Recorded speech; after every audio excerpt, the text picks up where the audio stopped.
Let's face it, guys, your 20s suck. If you think partying and getting hammered 5 nights a week in college or in your 20s is a great way to spend your life, you're gonna be very disappointed once you hit that quarter-life crisis club at 25, unless you're still getting hammered until 35 or 45 for some people. But I think for so many of us, there are so many essential things you have to do in your 20s, but as the saying is, youth is wasted on the young. When you have time, when you have energy, you have your health, you have freedom, you have an open landscape of anything you can do, this is most often when we waste our lives. So in this video, I want to share the most essential advice I would give my 20-year-old self, or in my 20s. What's up, guys? It's Alex Hein, author of Milk the Pigeon. Let's jump in. So my first piece of advice for your 20s is that time is actually short, not long. The 30s are not the new 20, even though you may feel like that, even though you may feel like you have a lot of time. You do, in effect, assuming you're guaranteed an 82-year-old lifespan. You aren't, FYI. But in case you're wondering, you know, I'm just being real. If you talk to people who are 40 or 50 or 60, you'll get some real talk about what it feels like to age and how life progresses. I mean, I know I don't look it, but I'm 38 now, I'm almost 40. I know I've been preserving my girlish figure quite well, but I've been on the internet since I was in my probably late 20s. I wasn't even that young when I started. And I can tell you, having built multiple businesses, written multiple books, built multiple YouTube channels, I didn't decide there was a good time to do that. I didn't decide like by 30, I'm gonna do this, because life doesn't work like that. Life is a process. It's not an event. If you haven't read that chapter inside of Master of the Day, read it. Just like we fantasize about like, when I'm 30, I'll have the 6-figure job and I'll have the 2 kids and I'll be living in the 500K house, whatever it is you want. That's not how you get those things. You get those things by you're working on them every single day.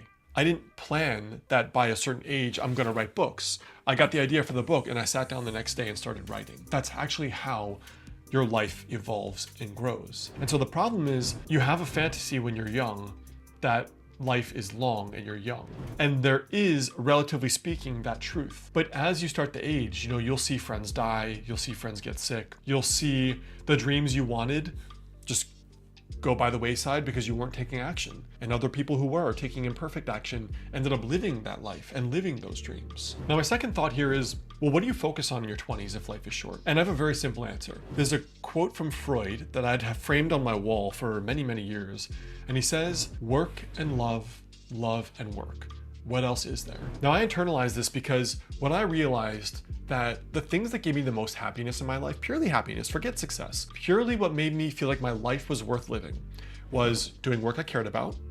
There was no, personally for me, there's no amount of money you could pay me to do a job that I absolutely dislike or even feel bored at. I feel like I am smart enough and driven enough that I can succeed at something else I care about in a lot less than 9 hours per day. So for me, work was number one for my 20s. But the other thing is love, which I view as people, relationships. When you look at the researchers who studied this, like the Harvard Grant study, they found that the number one predictor of health through your life and happiness is your relationships. And that's hard for me as a quiet introvert who's not really a people person. That's very hard truth to admit because I don't find it that easy to have great friends I feel fulfilled by. I can be around people, but to feel fulfilled, you know, like when you have a dinner and you have a couple glasses of wine, you're having a great life talk and you're like, God, if every night could just be like that. I don't have that very often. But when you look at life, majority of your time is going to be working.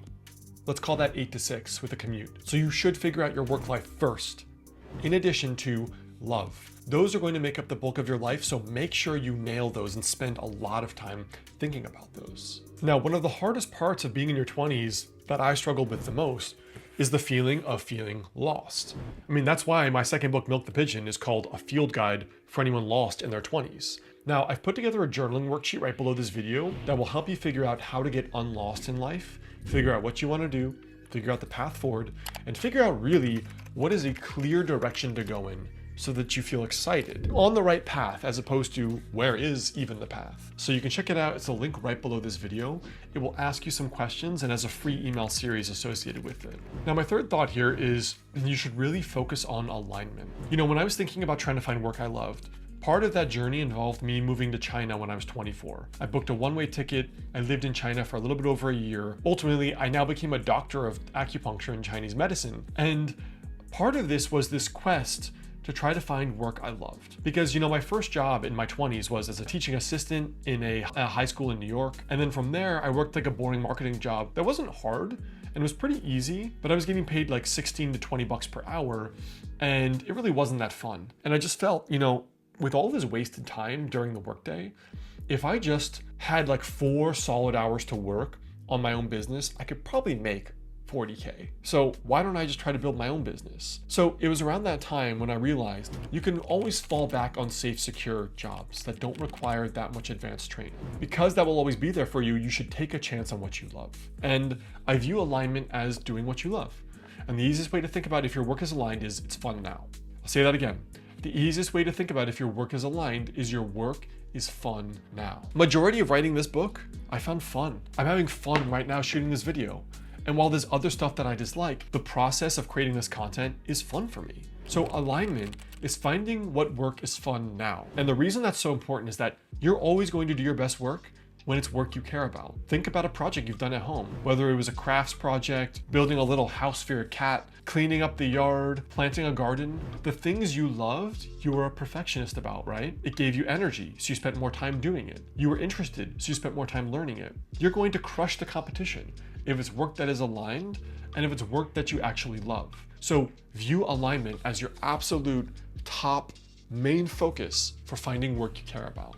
And my final thought here in your 20s is forget money and just focus on being the best. Inside Milk the Pigeon, we have 3 core segments here in the book. And the first segment is really all about like, what the hell do I do with my life? The second part is how do I find work I love? And the third is how do I live a meaningful life? Now, inside that first segment where we're talking about like, what do I do? And then it transitioned into career. The main piece of advice I wish I got for the career quadrant of life is yes, do what's aligned, which is why I'm still doing this, but it's also focus on being the best. Focus on getting skills. Money is important, but chasing money usually doesn't make money. Money follows being great at core tangible skills. Because this is a part of my business, if I had a client that wanted to pay me money to learn how to use YouTube to generate leads for their business, I can show them how to make thousands of dollars extra by using YouTube. Now, because I spent the time and the effort to learn that skill set, that's a highly paid skill set that I could go freelance. And because I've written books and marketed books, someone could hire me as a consultant to write and to market my own books. So as a result, I have another skill set that someone could pay me for. And I think the reason why 20-somethings get in such trouble where they're like, I deserve a 6-figure job and I'm 22. The reason why that becomes an issue is because typically you haven't yet learned that people don't care about your experience per se. They care about the outcomes you can generate them. And especially in small businesses, that's true. When I hire someone, I don't care about how many YouTubers they've watched. I care about if they can apply that, implement it in my business. And usually they can't. You get paid for skills.